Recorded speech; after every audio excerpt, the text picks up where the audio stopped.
Hi friends, இன்னைக்கு காலையில் என்ன சாப்பாடுன்னு சொல்லிட்டு பார்க்கலாம். மொத்தம் விடிய காலமே சொல்லுன்னு போகிறேன். இப்போவே நீங்கள் வேலை செய்யணும் 5 மணிக்கு அப்படின்னு சொல்லிட்டு போயாச்சு. போண்டி நானும் சரி நான் வேலை பார்க்க முடியாது, 6 மணி 6:30 எழும்புதான் வேலை பார்க்குவேன், 7 மணி இப்படி சொல்லிட்டு சொன்னேன். சரி வேலை பார்க்கலான்னு சொல்லிட்டு அந்த ஞாபகத்திலே வந்தாச்சு. கேஸ் பார்க்குது. ஐயோ நேற்றுக்கு வேலை முடியும் போது கரெக்டாக எல்லா வேலையும் முடியுது, கரெக்டாக கேஸ் வந்துடுது. அந்த உடனே புக்கிங் பண்ணியாச்சு. அப்போ அந்த ஞாபகத்தில் நைட்டு சாப்பாடு வாங்கினவளும் எனக்கு ஞாபகமே இல்லை. தோசை சுட்டு கொடுக்கணும்னு நினைச்சிருந்தது.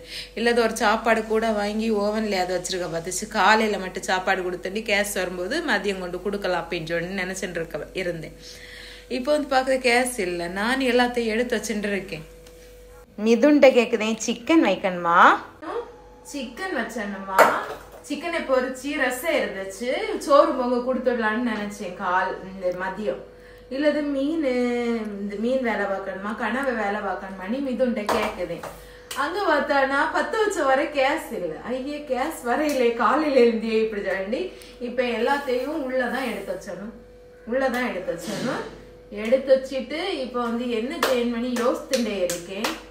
நேற்றுக்கு நைட்டு இது இந்த ஃப்ரைட் ரைஸ் வாங்கினோம்னா இந்த இது இருந்துச்சு, சிக்கன் குழம்பு நேற்று ஃப்ரிட்ஜில் எடுத்து வச்சுட்டு மதியமே அது இருந்துச்சு. அப்புறம் நேற்றுக்கு வச்ச ரசமும் அப்படியே இருந்துச்சு. நேற்றுக்கு வச்ச ரசம் பாருங்க, தெரியுதா? ரசமும் அப்படியே இருந்துச்சு. அப்போ நான் நினைச்சேன் இதே வச்சு சிக்கன் பொரிச்சு வச்சு கொடுக்கலான்னு நினைச்சேன். நீ இப்படியா நினைச்ச கேஸ் இல்ல. ஃபர்ஸ்ட் இவங்க கஞ்சி தான் கிடைக்கி மீதி சொன்னா கேஸ் இல்லாம எப்படி சப்பாத்தி ஓவன்ல சுடன்னு சொல்லி யூடியூப்ல போய் அடிச்ச போறேன். கேஸ் இல்லாம எப்படி யூடியூப்ல அடிச்சு சப்பாத்தி சுடணும் அப்படின்னு சொல்லி இது சப்பாத்தியோ இது பண்ணிட்டு இந்த இறைச்சி குழம்பு இருக்குல்ல அதையும் ஓவன்ல வச்சு சூடாக்கி மதியம் பார்சல் கட்டி ஸ்கூலுக்கு கொடுத்துட வேண்டியதுதான்.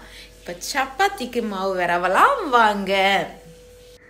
இப்ப ஓவன்ல சப்பாத்தி சுடுவது எப்படின்னு கேட்டிருக்கீங்க. இப்ப பூரி மாவு வரவுதே.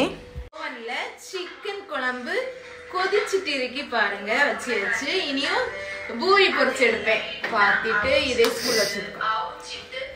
சப்பாத்தி ஓவன்ல வச்சிருக்கு.